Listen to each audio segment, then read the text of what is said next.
আল্লাহর নবী বললেন শান্তি অবতীর্ণ হয়। শুধু তাই নয়, ওয়া গাশিয়াতুহুমুর রাহমা, সেই জায়গাটাকে রহমত আল্লাহর পক্ষ থেকে এসে জায়গাটাকে ঢেকে নেয়। জায়গাটাতে একেবারে রহমতে রহমত পরিবর্তন হয়ে যায়, রহমত দিয়ে পরিপূর্ণ হয়ে যায়। এ বাপু আমার, যেখানে আল্লাহর রহমত বর্ষণ হয়েছে, যেখানে গাশিয়াতুহুমুর রাহমা মেঘের বাদলের মতো আপনাকে ঘিরে ফেলেছে, আল্লাহর রহমত অবতীর্ণ হয়েছে। এ বাপু আমার, আপনি নিজে বিবেক করে দেখুন, সেই জায়গাতে তার মানুষের কোনো দুঃখ বেদনা থাকতে পারে, মানুষের কোনো ঝড় ঝামেলা থাকতে পারে না, কোনো মতে থাকতে পারে না। এরকমের শান্তির জায়গা কোথাও খুঁজে পাওয়া যাবে না। দুনিয়া ঘুরে বেড়াবেন, টাকা পয়সা লাভবান হবেন, কিন্তু রব্বুল আলামিনের পক্ষ থেকে একটা শান্তি আপনার জীবনে একটা বার্তা নিয়ে আসবে। এই শান্তি কোথাও আপনি খুঁজে পাবেন না। শুধু তাই নয়, ওয়াহাফাতহুমুল মালায়েকা, এ বাপু আমার, লানতের ফেরেশতা বিভিন্ন জায়গাতে যায়, গজবের ফারিস্তারা যায়, কিন্তু আপনার মতো মাহফিলে, দ্বীনের মাহফিলে, কোরআনের মাজলিসে রব্বুল আলামিন পাঠিয়ে দেন অসংখ্য ফারিস্তা। ওই ফারিস্তারা আপনাকে ঘিরে ফেলে।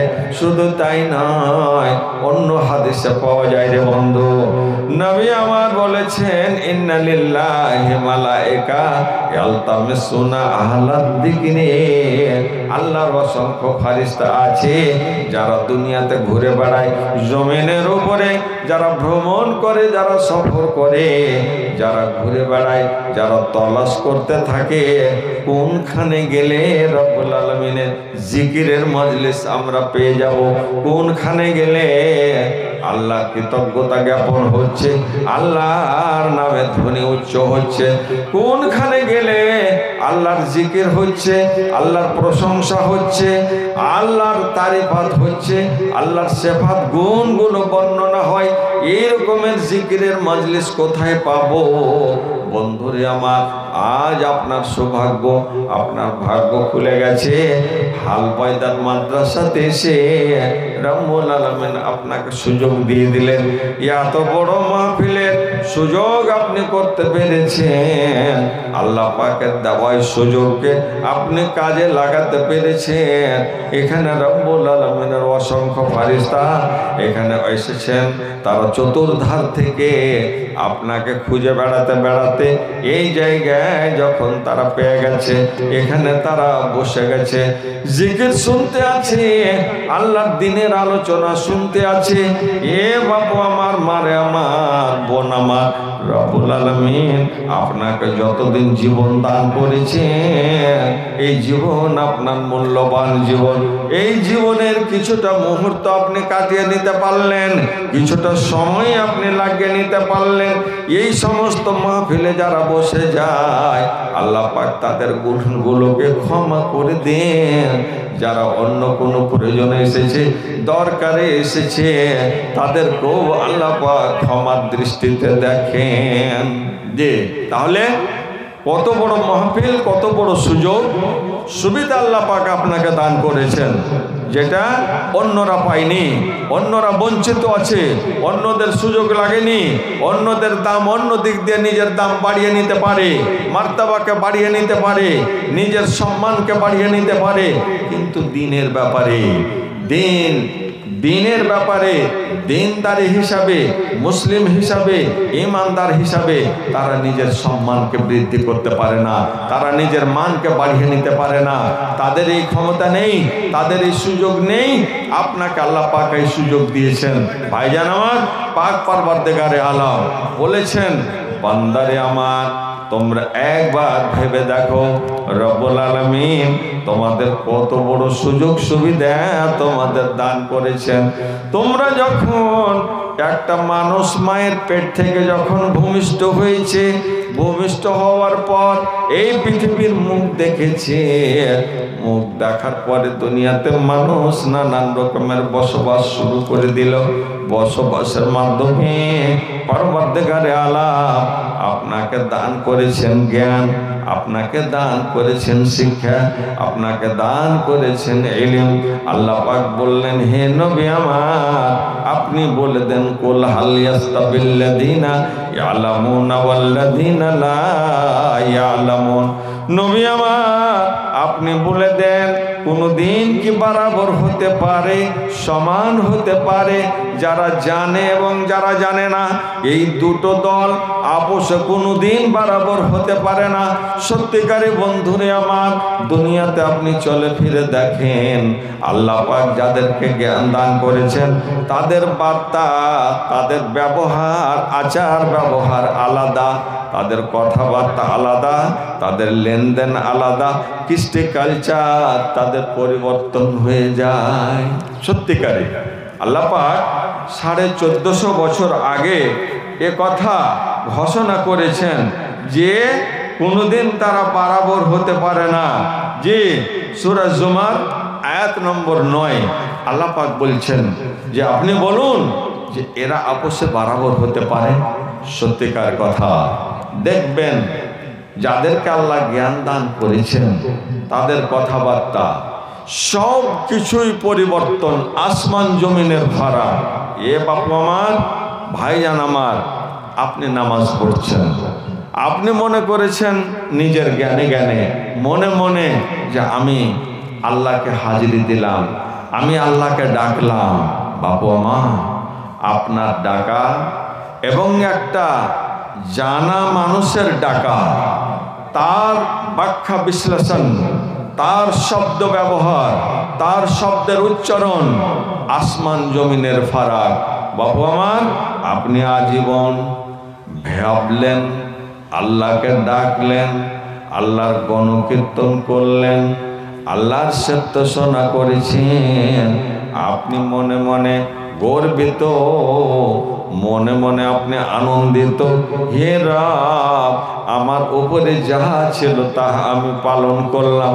কিন্তু বন্ধুরে আমার, এমন দেখা যাবে আপনার উচ্চারণের কারণে, আপনার সঠিক উচ্চারণ না হওয়ায়, সঠিকভাবে পড়তে না পারায়, সঠিকভাবে আল্লাহকে যে ভাষা দিয়ে ডাকতে হবে সেই ভাষাতে আপনার ত্রুটি থেকে গেছে। ওই ত্রুটির কারণে আপনি যেই মাহফিলে, যে জায়গাতে, যেই পজিশনে যাওয়ার সেই পজিশনে আপনি যেতে পারলেন না। কিন্তু আপনি তো ভেবেছেন আমি ঠিক করেছি, আমি ঠিক নামাজ পড়েছি। আমার হাজার হাজার মানুষ এক জায়গাতে আছেন, হাজার হাজার মানুষের দাম, একজন জ্ঞানীর দাম, একজন আলেমে দ্বীনের দাম, একজন হাফেজে কোরআনের দাম, একজন মুহাদ্দিসের দাম আসমান জমিনের ফারাক। গোটা এলাকায় একদিকে একজন হাফেজ, একদিকে গোটা এলাকায় একদিকে দাম, একদিকে একজন আলেমের দাম, একজন সম্মানিত আলেম, তিনি যোগ্যতা অর্জন করেছেন। ভাইজান আমার, তার উচ্চারণ, তার কথাবার্তা, তার ব্যবহার, তার লেনদেন সবই পার্থক্য, সব জায়গাতে পার্থক্য। তিনি ডাকবেন কিভাবে, আল্লাহকে ডাকতে হবে, কোন শব্দ দিয়ে ডাকলে আল্লাহকে পাওয়া যাবে, এটা আমি জানি না, উনি জানেন, যেনাকে আল্লাহ পাক পূর্ণ জ্ঞান দান করেছেন। এই জন্যে জ্ঞানী আর যারা জ্ঞানী নয়, যারা অজ্ঞান, তারা আপোষে কোনোদিন বরাবর হতে পারে না। থাকতে পারে আপনার কাছে, থাকতে পারে আপনার কাছে অট্টালিকা, থাকতে পারে আপনার কাছে অর্থ, আপনি অর্থের বিরাট বড় ভান্ডার জমা করেছেন, কিন্তু আপনার কাছে ইলম নেই, আপনার কোনো মর্যাদা নেই। ভাইজান আমার, আপনার মর্যাদা আর একজন গরিবের মর্যাদা আসমান জমিনের ফারাক রয়েছে। আপনার আমার শব্দ উচ্চারণ করা, একজন হাফেজে কোরআনের শব্দ উচ্চারণ করা, আসমান জমিনের ফারাক। ওর কথাটা আল্লাহর কাছে গ্রহণযোগ্য হবে, আমার আপনারটা আল্লাহর কাছে গ্রহণযোগ্য হবে না বন্ধু। এই জন্যে ওই ধরনের মানুষ, তিনি হবেন আপনার ন্যায্য ইমাম, তিনি আপনার ইমামতি করবেন, ইমামতির অধিকার তাকে দেওয়া হয়েছে। আমাকে আপনাকে দেওয়া হয়নি, যারা জ্ঞান অর্জন করতে পারেনি। এই জন্যে আপনি যখন এই ধরনের কাজে যখন হাত বাড়াবেন, এই ধরনের কাজে যখন আপনি সহযোগিতা করবেন, তখন আপনার মূল্যটা বৃদ্ধি পাবে, আপনি সম্মানে সম্মানিত হবেন। রব্বুল আলামিন বললেন, হে নবী আমার, আপনি বলে দিন, হাল ইয়াস্তাবিল্লাযীনা ইয়ালামুন ওয়াল্লাযীনা লা ইয়ালামুন। হে নবী আমার, বলে দিন, যারা জানে এবং যারা জানে না তারা কি আপোষে বরাবর হতে পারে না? না, কোনদিন বরাবর হতে পারে না। জি, আসুন হযরতে সহিহ বুখারী, হযরতে ওমর রাদিয়াল্লাহু তাআলা আনহু, ইনি হযরতে ইবনে আব্বাসকে বড় বড় মাহফিলে, বড় বড় মজলিসে তিনি সাথে নিয়ে যেতেন। যখন তিনি পার্লামেন্টে বসতেন, বড় আদালতে বসতেন, সেখানে তার পাশে কে থাকতেন? হযরত ইবনে আব্বাস রাদিয়াল্লাহু তাআলা আনহু। কেন থাকতো? অন্যান্য সাহাবায়ে কেরাম, জ্ঞানী গুণী সাহাবায়ে কেরামেরা বলল যে এই দেখো হযরত ওমরের কারবার, যে আমাদের আমরা হচ্ছি পিতৃতুল্য, আমরা হচ্ছি বাবা তুল্য, আর আমাদের সন্তানের মতো, আমাদের পুত্রের মতো একটা অল্প বয়সের ছেলেকে তিনি বড় বড় মাহফিলে কেন নিয়ে আসেন? যেন তাদের মনে একটা, মনের মাঝে যেন তাদের একটা বেদনা জেগে উঠেছে যে আমাদের এটা অসম্মান হচ্ছে, আমাদের সম্মান এখানে হানি হচ্ছে। তো তিনি বুঝতে পারলেন যে এই কথা নিয়ে, এই অবস্থা নিয়ে কিছু আলোচনা সমালোচনা হচ্ছে। হযরত ইবনে আব্বাস বলছেন, এক দিবস হযরত ওমর আমাকে ডেকেছেন, সাহাবায়ে কেরামকে ডেকেছেন। বড় বড় মাহফিলে যারা থাকে, যারা সেই আপনার ওই মজলিসে থাকেন, যেই মজলিসটা বড় মূল্যবান মজলিস হয়, মজলিসে শোরা হয়, সেখানে তিনি ডেকেছেন। আমি বুঝে গেলাম হযরতে ওমর একমাত্র এই জন্য ডেকেছেন যে জ্ঞানের কত দাম আছে, জ্ঞানের কত দাম, ইলমের কত দাম, শিক্ষার কত মর্যাদা আছে। হযরতে ওমর ডেকে বললেন, এ পার্লামেন্টের মানুষেরা শোনো, এ মজলিসে শোরার মেম্বারান, তোমরা শুনে নাও, তোমাদের রব্বুল আলামিন কত জ্ঞান তোমাদের দান করেছেন।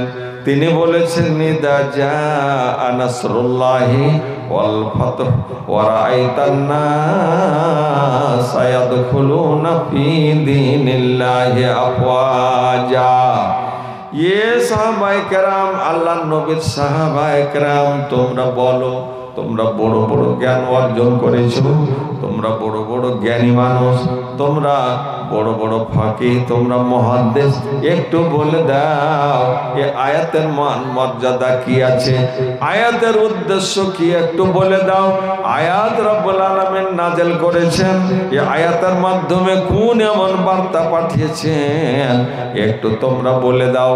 কেউ বলল আমি তো জানি না, কেউ তো খামোশ থেকে গেছে, চুপ থেকে গেছে, কথা বলল না। আর কেউ বলেছেন, দেখো আল্লাহ পাক যখন কোনো কামিয়াবি দেবেন, তখন আমাদের রব্বুল আলামিন আল্লাহকে স্মরণ করতে বলেছেন। ইদা জাআ নাসরুল্লাহি ওয়াল ফাতহু ওয়া রাআইতান নাসা ইয়াদখুলুনা ফি দীনিল্লাহি আফওয়াজা ফাসাব্বিহ বিহামদি রাব্বিকা ওয়াস্তাগফির। এ কথা বলেছেন। হযরতে ওমর দেখলেন কেউ পরিপূর্ণ মানেটা, পরিপূর্ণ অর্থটা পরিপূর্ণভাবে বর্ণনা, তার ব্যাখ্যা বিশ্লেষণ পেশ করতে পারল না। বোঝা গেল আয়াতের যেটা ভাবধারা, যেটা সঠিক অর্থ, সেই অর্থের কাছাকাছি কেউ যেতে পারছেন না। হযরতে ওমর রাদিয়াল্লাহু তাআলা আনহু বললেন, কাকে? হযরতে ইবনে আব্বাসকে। ইবনে আব্বাস, আব্দুল্লাহ, তুমি বলো, তুমিও কি তেমনই ভাবছো যে আয়াতের অর্থ এটা? বললে, জি না, আমি আয়াতের অর্থ এটা বুঝি নাই। আমি তো, আপনি কি বুঝেছেন? তিনি বললেন যালেকা আজানু রাসূলিল্লাহ আলামাহুল্লাহ, এটা হচ্ছে আল্লাহ রসুলের, আল্লাহ রসুলকে আল্লাহ পাক সংকেত দিয়েছেন। নবী আমার, যখন তুমি এরকমের বার্তা দেখবে, এইরকমের পজিশন দেখবে, এইরকমের অবস্থা যখন তোমার সামনে আসবে, তখন তুমি জেনে নাও তুমি এখন বিদায়মুখী, তোমার এই পৃথিবীতে থাকার সময় শেষ হয়ে এসেছে, তোমার বয়স শেষ হয়ে এসেছে। এটা তোমাকে সংকেত দিচ্ছে, এটা তোমাকে ওয়ার্নিং দেওয়া হচ্ছে। এ নবী আমার, আল্লাহ পাক বলেছেন ইদা জাআ নাসরুল্লাহ, হে নবী আমার, যখন আল্লাহর মদদ আসবে, যখন আল্লাহ বিভিন্ন রকমের কামিয়াবি তোমাকে দিয়ে দিবেন, যেই দিন তুমি মক্কা নগর থেকে বিতাড়িত হয়েছিলে, যেই দিন তুমি লা ইলাহা ইল্লাল্লাহ এলান শুরু করেছিলে, যেই দিন তুমি আল্লাহর একত্ববাদের তুমি শুরুয়াত করেছিলে, যেদিন মানুষের মাঝে প্রচার শুরু করেছো, সেই দিন মানুষ সেটাকে মেনে নিতে পারে নাই, সেই দিন তোমাকে দেশ ছাড়া হতে হয়েছে, সেই দিন তোমাকে দেশ থেকে বিতাড়িত হতে হয়েছে, দেশ থেকে তোমাকে তাড়িয়ে দেওয়া হয়েছে। নবী আমার, ওই দেশে ওই জায়গাতে যখন তুমি উল্টে দেখবে, উল্টে যখন পজিশনটা পরিবর্তন হয়ে গেছে, আল্লাহর মেহেরবানি হয়েছে এবং তোমার মেহনত কাজ করেছে, তুমি যত রকমের চেষ্টা সাধনা করেছো, তোমার চেষ্টা সাধনাটা সার্থক হয়ে গেছে। নবী আমার, পৃথিবীকে দেখবে গোটা দেশের মানুষেরা উল্টো দিকে হাওয়া নিয়ে নিয়েছে, সবাই আল্লাহর দিকে ধাবিত হতে শুরু হয়েছে। বিভিন্ন রকমের দেশ কেল্লা তুমি ফতে করে নিতে পেরেছো। নবী গো, সেদিন জেনে নাও, যে জায়গাতে তোমার জায়গা ছিল না, সেই জায়গাটা এত সুন্দর হয়ে গেছে। এর মানে হলো এটা, নবী আমার, যালেকা আজালুকা, এটাই তোমার সংকেত শেষ, তোমার জীবন শেষ হয়ে আসছে, তোমাকে এখান থেকে বিদায় নিয়ে নিতে হবে। এ নবী আমার, সময় শেষ হয়ে এসেছে। নবী গো, এখন তুমি করো কি বিদায়মুখী সময়, যখন তুমি দুনিয়া ছেড়ে চলে যাবে। এ নবী আমার, ফাসাব্বিহ বিহামদি রাব্বিক, তুমি তোমার রবের তাসবিহাত বর্ণনা করো, তুমি তোমার রবের তুমি পজিশন বর্ণনা করো, পাকেজগি বর্ণনা করো, পাক পবিত্রতা বর্ণনা করো। নবী আমার, এই পৃথিবীর পরিবর্তন হয়েছে, সময় তোমার চলে এসেছে, এই সময় তোমাকে দুনিয়া ছেড়ে চলে যেতে হবে। মানুষ তুমি যখন বিদায়মুখী হবে, গোটা দেশের মানুষকে তুমি বার্তা দিয়ে দাও, দেশের মানুষরে সারা জীবন ধরে তুমি কি করেছো, ইন্নামাল আমালু বিল খাওয়াতিম, তোমার শেষ যখন ভালো হবে, তোমার জীবনের সব কিছু ভালো হবে, শেষ যদি তোমার খারাপ হয়ে যায়, তাহলে তোমার রেজাল্ট আর ভালো হবে না। কাজে তুমি করো কি, আল্লাহর কাছে ইস্তেগফার করো, নিজের গুনাহের ভুলের ত্রুটির ক্ষমা প্রার্থনা করো। ফাসাব্বিহ বিহামদি রাব্বিকা ওয়াস্তাগফির, আল্লাহর গণকীর্তন করার সাথে সাথে তুমি করবে কি, নিজে ক্ষমা প্রার্থনা করো। ভাইজান আমার, নবীজিকে দিয়ে আল্লাহ পাকে আয়াতের মাধ্যমে গোটা দেশবাসীকে, পৃথিবীবাসীকে সতর্ক করলেন, জ্ঞান অর্জন করতে বললেন। মানুষ রে, তুমি জীবনে যা কিছু করেছো, তুমি যখন বুঝতে পারবে যে আমার শেষ স্টেপ চলে এসেছে, সেই সময় আল্লাহকে তুমি ধরো, আল্লাহর কাছে কাকুতি মিনতি করো, আল্লাহকে জড়িয়ে ধরো, আল্লাহর সামনে তুমি নিজেকে ন্যস্ত করো, নিজকে নত করো, নতি স্বীকার করে আল্লাহর কাছে কিছু ক্ষমা প্রার্থনা করে নিজের জীবনের ভুলগুলোকে, নিজের জীবনের ত্রুটিগুলোকে পরিষ্কার করে নাও, কারণ আল্লাহর দরবারে তোমাকে হাজির হতে হবে। হাজিরের সময় তোমার যদি চতুর্ধার যদি বরাবর না থাকে, রেজাল্ট যদি ভালো না থাকে, তাহলে তুমি আল্লাহর কাছে স্বর্গ লাভ করতে পারবে না, আল্লাহর নৈকট্য লাভ করতে পারবে না। নবীকে বলার মানে রব্বুল আলামিন বললেন, নবী আমার তুমি জেনে নাও আমার সময় শেষ হয়ে গেছে।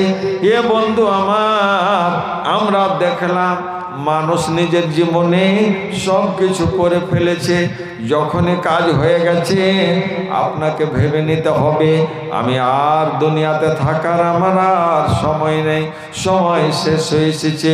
শেষ সময় বলে তুমি আল্লাহকে বারবার ডাকো, আল্লাহকে বেশি বেশি করে ডাকো, আল্লাহর কাছে বেশি বেশি করে ক্ষমা প্রার্থনা করো। নবী আমার যখন তিনি এত বড় আল্লাহওয়ালা, তিনার জীবনে কোনো পাপ নেই, একজন নিষ্পাপ নবী আমার, তাকে আল্লাহ পাক বলেছেন ওয়াস্তাগফিরুহু ইন্নাহু কানা তাওয়াবা। নবী আমার আল্লাহর দরবারে তুমি ক্ষমা প্রার্থনা করো। এ বন্ধু আমার, একজন নিষ্পাপ না লোক মানুষকে যদি আল্লাহ ক্ষমা প্রার্থনা করতে বলে থাকেন, তাহলে আপনি আমি কোন ক্ষেতের মলিরে বন্ধু? আপনাকে আমাকে কিভাবে রব্বুল আলামিনের দরবারে আপনাকে আবেদন করতে হবে।